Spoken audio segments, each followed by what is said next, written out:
So hello Tectonic family, welcome to my YouTube channel. I hope you all will be fine. So let's get started. So tectonic family, जिस तरह के आज की इस video का title और description देख के आप लोगों को पता लग रहा होगा कि आज हमने सीक्वल में डाटा सिक्योरिटी के रिलेटेड बात करनी है। डाटा सिक्योरिटी होती क्या है? सीक्वल के अंदर बहुत सारे इस तरह के पैरामीटर्स कह लो, इस तरह की हदूद कह लो, जो कि हमारी चीज़ों को जिनको यूज़ करते हम अपनी सीक्वल साइट को सिक्योर कर सकते हैं जहाँ तक हो सकता है। बाकी तो कोई ना कोई इस तरह की चीज़ हमें मिलती रहती है कि हमें बाद में पता लगता है कि हाँ, ये चीज़ इशू क्रिएट कर सकती है, लेकिन फिर भी किसी ना किसी वजह से कोई इस तरह का कुछ नहीं होता सीन। बाकी हमें कुछ ऐसी चीज़ें हैं सीक्वल साइट पे जो कि हमें बहुत ज़रूरी ऑथेंटिकेट और इन चीज़ों से दूसरे अनऑथराइज पर्सन से बचाने के लिए बहुत सारा ज़रूरी होती हैं वो करना। सो स्टार्ट करते हैं। SQL data security. In an era where data is considered the new gold, safeguarding it is paramount.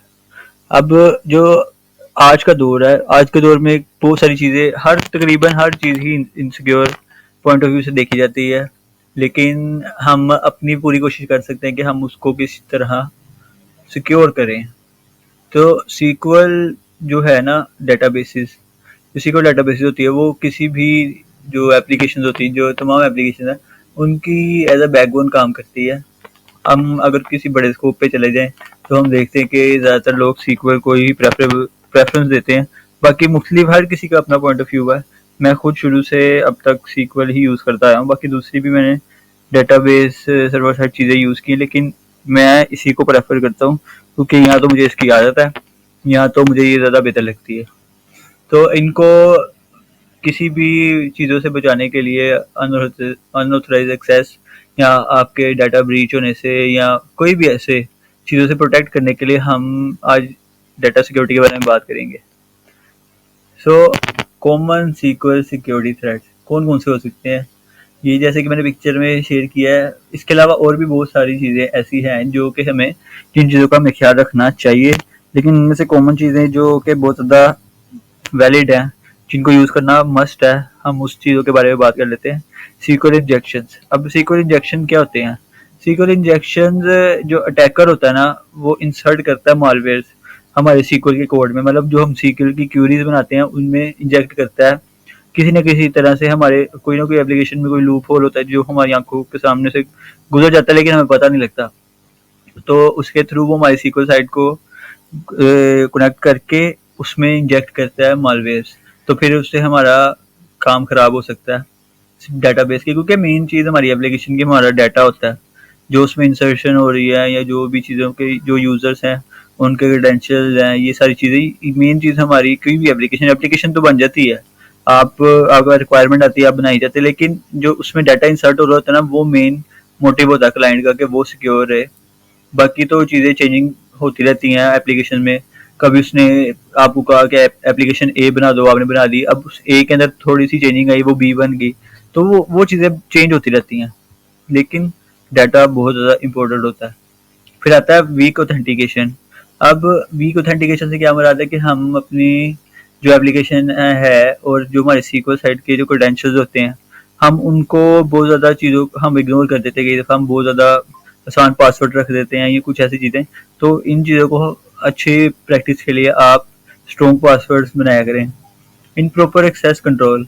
अब इनप्रॉपर एक्सेस कंट्रोल क्या है? हम जो सीक्वल में हमारे पास रोल बेस्ड सिस्टम होता है, हमने अगर कोई हमारा सर्वर है हम यूज़ कर रहे हैं, हम सर्वर एक्सेस कर रहे हैं, तो उसमें हम यूज़र्स को, जैसे एक यूज़र है जो डेवलपर है, उसने तो पूरा CRUD ऑपरेशन परफॉर्म करना है और बहुत सारी लॉजिक्स लगानी है, एसपी बनाने हैं, ट्रिगर्स बनाने हैं, व्यूज़ बनाने हैं, बहुत कुछ करना है। तो उसको तो प्रॉपर एक एक्सेस होता है कि वो इन सारी चीज़ों को एक्सेस कर सके। अब जैसे दूसरी एग्जांपल लें तो जो हमारा क्यूए होता है, जो क्वालिटी एश्योरेंस का बंदा होता है हमारी सॉफ्टवेयर का, एसक्यूए, तो हम उसको डीबी का एक्सेस तो ज़रूर देते हैं, लेकिन वो सिर्फ रीड ओनली मोड में देखता है कि जैसे वो टेस्ट कर रहा है, वो कोई इंसर्शन करके देख रहा है किसी टेबल में, तो वो जाके चेक करता है कि हाँ इंसर्ट हो रहा है कि नहीं हो रहा है। वो सिर्फ रीड ओनली में रहता है, वो किसी चीज़ को अपडेट नहीं कर सकता। तो ये वाली चीज़ों में हम कभी कभार हमारे से इश्यूज इस तरह के हो जाते हैं कि हम हमारा मसले आते हैं बहुत सारा।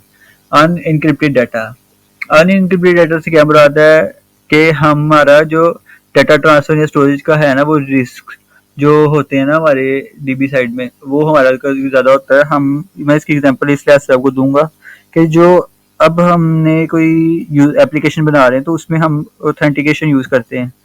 तो जब यूज़र ने लॉगिन करना है तो यूज़र के पास अपना यूज़र नेम और पासवर्ड होता है। पासवर्ड हम जो अच्छी प्रैक्टिस है ना वो ये होती है कि हम उसको इनक्रिप्ट करके डीबी में सेव करवाएं, ताकि जो डीबी से होल्ड कर रहा है उसको भी ना पता लगे। जो यूज़र है इटसेल्फ, सिर्फ क्लाइंट जो हमारा क्लाइंट से जिसे कह सकते हैं, उसको लॉगिन और पासवर्ड उसको पता हो। लॉगिन जो ईमेल है या यूज़र नेम है उसकी तो चले खैर है, लेकिन पासवर्ड बहुत ज़रूरी है कि किसी तीसरे किसी थर्ड पर्सन को ना पता लगे। तो ये चीज़ें हमें करनी चाहिए। फिर उसके बाद आता है best practice for SQL security, use strong password, implement authentication protocol, ये चीज़ें यूज़ करें। फिर वो आता है RBAC जो हमारी परमिशन है, जैसे मैंने अभी आपको पिछले पॉइंट में मैंने बताया। फिर उसके बाद आता है रेगुलरली अपडेट करो, अपने डाटाबेस सॉफ्टवेयर को फिक्स करो, और जो एम्प्लॉय की ऑथेंटिकेशन है सेंसिटिव डाटा को वो की मतलब चीज़ों को ख़राब ना कर सके। तो उसकी हमें इस लिहाज से पूरा एक पूरा एक पैटर्न, एक एक चीज़ का लॉग हमें बनाना, ये बेस्ट प्रैक्टिस है। These practice create a secure environment for your database by minimizing risks and encrypting critical data to render it unreadable to attackers. अब ये सारी चीज़ें जो ये पॉइंट्स लिखे हैं मेंशन्ड है कि स्ट्रॉन्ग पासवर्ड हो, आपने RBAC का प्रॉपर एक रूल अप्लाई किया हो, आपकी डाटाबेस में कोई अपडेशन आती है आप उसको रेगुलरली चेक करते रहो, और जो भी इंक्रिप्शन आपने यूज़र को जिस लिहाज से एक्सेस दिया, आप इन चीज़ों को अगर सही देख के सही चीज़ों को मद्देनज़र रख के काम करते हैं तो आपका डाटा ब्रीच होने से या ये जो अनऑथराइज्ड एक्सेस से बचने के लिए बहुत ज़्यादा बेनिफिशियल होगा। फिर आ जाता है RBAC क्या होता है। अब इसकी डिटेल देखते हैं। RBAC role based access control होता है। मतलब कि अब जैसे पहले मैंने एग्जांपल दी थी कि एक डेवलपर है, उसने तो एक एक चीज़ परफॉर्म करके देखनी है। वो जब कोड कर रहा है तो उसने हर चीज़ देखनी है। उसके लिए उसने अगर वो SP लिख रहा है कि सर्वर साइड जाके डाटा एग्जीक्यूट करवाए, सर्वर वो C#, जैसे फॉर एग्जांपल .NET की बात करते हैं तो .NET से वो पूरा पैरामीटर्स एक्सेप्ट करके वो सर्वर साइड भेज देता है SP को, कि वो जाके देखे स्टोर प्रोसीजर में ये पैरामीटर्स आ रहे हैं, ये डाटा इंसर्ट होना है, कौन सा टेबल है। तो उन चीज़ों के लिए हम डेवलपर को उस लिहाज से राइट देते हैं। जो एडमिन है उसको हर लिहाज से राइट होता है कि वो चीज़ों को डिलीट भी कर सकता है, अपडेट भी कर सकता है, मतलब ये चीज़ें। और जो एनालिस्ट होता है, जिसको हम अपने पॉइंट ऑफ व्यू से SQA भी कह सकते हैं, वो सिर्फ रीड ओनली चीज़ें देख सकता है जब वो उसकी क्वालिटी इंश्योरेंस कर रहा होता है किसी भी एप्लीकेशन की। फिर उसके बाद आता है principle of least privileges, POLP, only grant necessary permission. जैसे मैंने भी आपको बताया, जो QA है उसको सिर्फ रीड ओनली हम परमिशन देते हैं कि वो सिर्फ चीज़ों को देख सके। वो क्लाइंट साइड पे डाटा अगर वो इम्प्लीमेंट कर रहा है, कोई इंसर्ट करवा रहा है या अपडेट करवा रहा है, तो वो जाके चेक कर सके, अपने यूज़र क्रेडेंशियल डाले और उसको चेक कर सके कि हाँ भाई मुझे ये चीज़ों के क्रेडेंशियल्स हैं, मैं सिर्फ देख सकता हूँ डाटा, मैं उसमें कोई अपडेशन नहीं कर सकता, कोई क्यूरी एग्जीक्यूट नहीं कर सकता, ये चीज़ें।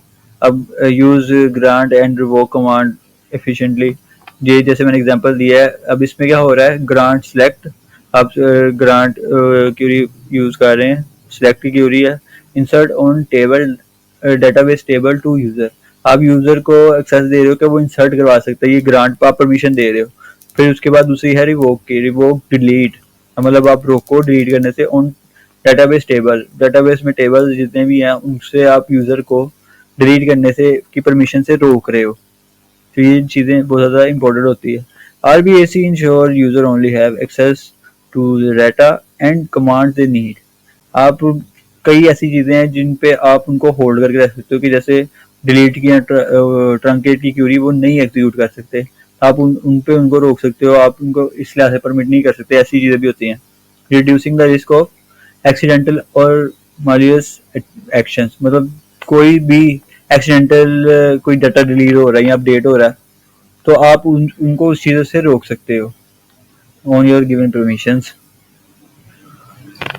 फिर सिक्योरिटी डाटा विद इंक्रिप्शन। अब इसकी जो मेन एग्जांपल दी थी मैंने आपको यूज़र की क्रेडेंशियल्स के लिहाज से, कि यूज़र जब लॉगिन करता है तो उसको इटसेल्फ खुद पासवर्ड पता होता है, लेकिन हमारी बेस्ट अप्रोच ये होनी चाहिए कि हम इनक्रिप्ट करवा के डेटाबेस में उसका पासवर्ड स्टोर करें, ताकि किसी को भी ना पता लग सके कि कोई अगर यूज़र का टेबल एक्सेस कर सकता है तो वो तो किसी का भी क्रेडेंशियल निकाल सकता है। लेकिन हमारी बेस्ट अप्रोच यही होनी चाहिए कि हम उसको इनक्रिप्ट करके ही डेटाबेस में सेव करवाएं।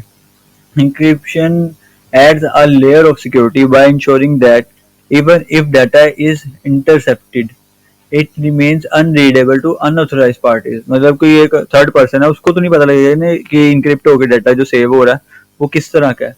तो ये सिर्फ यूज़र को ही बेस्ट अप्रोच यही होनी चाहिए आपकी भी, जब आप इस चीज़ को ऑथेंटिकेशन का काम करें, कि आप इनक्रिप्ट करवा के डीबी में सेव कराए। अगर वो अपडेट करता है अपना पासवर्ड, पुराना ख़त्म करके न्यू पासवर्ड ऐड करना चाह रहा है, तो तब भी वो इस तरह की बन जाएगी। आपने देखा होगा कि जो जेसन की जो एक छोटी सी अरे बना के भेजता है वो बहुत ज़्यादा क्रिटिकल होती है समझने के लिए। अगर आपने JWT में काम किया है, JWT का, तो उसमें आपने देखा होगा कि वो एक टोकन जनरेट करता है जो कि अनरीडेबल होता है।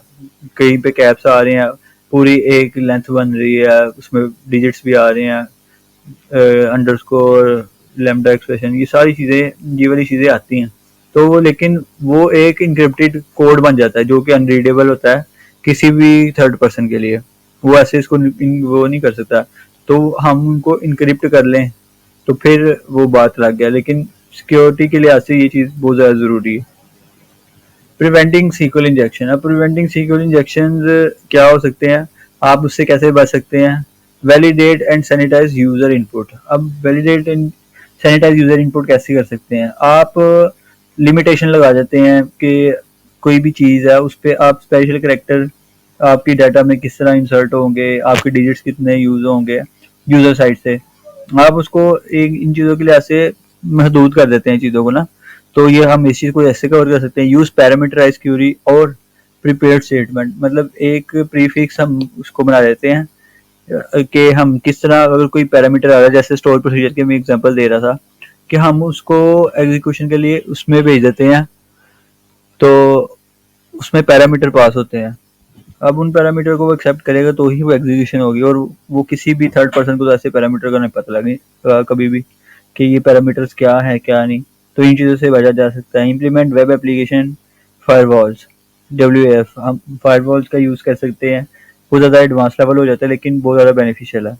SQL injection is one of the most common vulnerabilities using parameterized query ensure that dynamic input are treated as data not code।